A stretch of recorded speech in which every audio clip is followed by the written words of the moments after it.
She's right beside you on the couch, smiling at a screen you'll never see. You assume it's a sister, a meme, a playlist. But the most dangerous betrayals don't start in hotel rooms. They start in message threads that slide from harmless to intimate to disloyal, so slowly you'd feel crazy calling it out. No lipstick on collars, no missed curfews, just a mind checking out while the body stays put. Not a lie about where she's been, a lie about where her attention lives. The part most men miss, disloyalty, is incremental. 1,000 tiny boundary crossings, each small enough to excuse, together large enough to erode a relationship from the inside out. By the time something physical happens, if it ever does, the bond has already been spent. Some people treat "I didn't sleep with anyone" as proof of fidelity. Meanwhile, they've been giving away secrets, attention, longing, private details. The currency real intimacy runs on. That's technical loyalty. Physically present, emotionally elsewhere. Where it quietly begins, work-friend drift. Project talk becomes personal venting. Private specifics of your life become his doorway to intimacy. He listens. You're busy. He empathizes. You troubleshoot. He becomes the one who understands. Portfolio dating without the app. Old flames who just check in.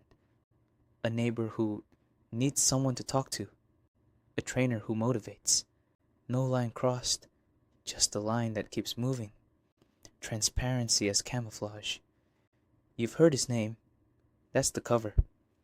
Mention someone just enough, and it doesn't feel like hiding, even when the context is curated. Attention economics, likes, comments, and DMs are a dopamine drip. You're one voice. The internet is a chorus.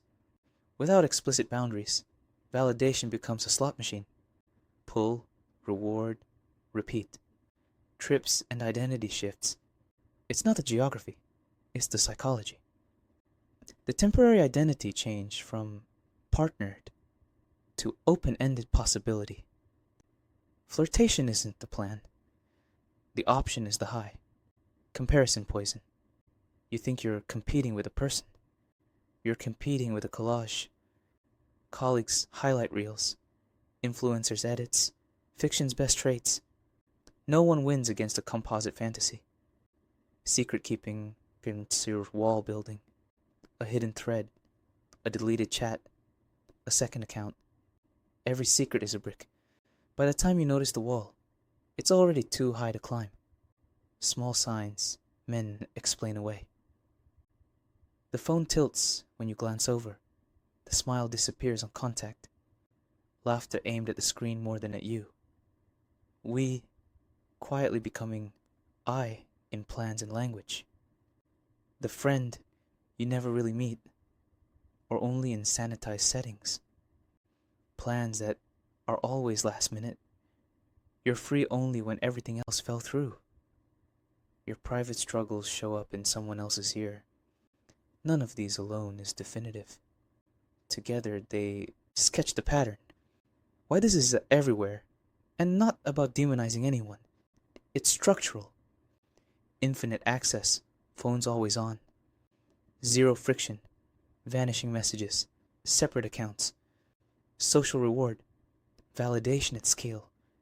Cultural scripts that frame boundaries as insecurity, and emotional exclusivity as control. What men can do, no paranoia, no policing. 1. Define fidelity explicitly. Emotional monogamy isn't a vibe, it's a clause. I don't do shadow relationships. Our problems don't become someone else's intimacy. 2. Measure patterns, not excuses. Don't wrestle with explanations. Watch the frequency, secrecy, and replacement effect. Is digital attention replacing presence and sex with you? 3. Enforce with action, not argument. Boundaries aren't requests.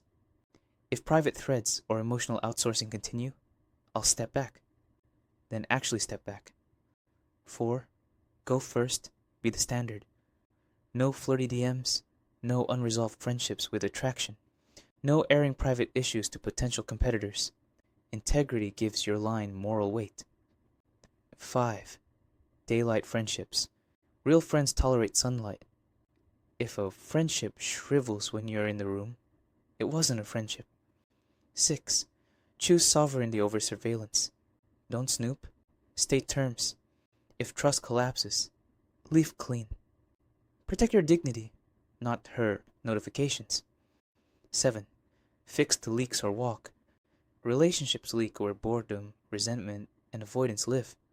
Create novelty. Have the hard conversations. Rebuild erotic polarity. Less roommate, more charge. If nothing changes, change your environment. 8. Know the 3 signals of emotional exit. Narrative shift. History gets rewritten, so leaving looks noble. Identity shift. Single signaling returns, online and off. Energy shift. Body present, soul elsewhere. If all 3 appear, stop debating, start deciding.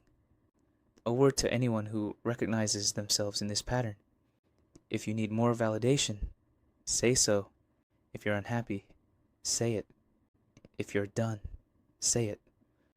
Running a shadow relationship in the background while draining the one you're in isn't empowerment. It's erosion. Your compass as a man. You're not crazy. You're detecting the invisible version of betrayal. A relationship bled out through tiny cuts of attention.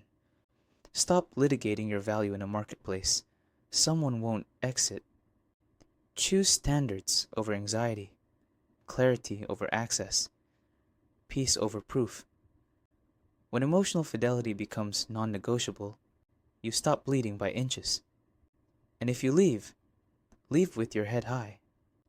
Not because anyone's a villain, but because your standards finally became the hero.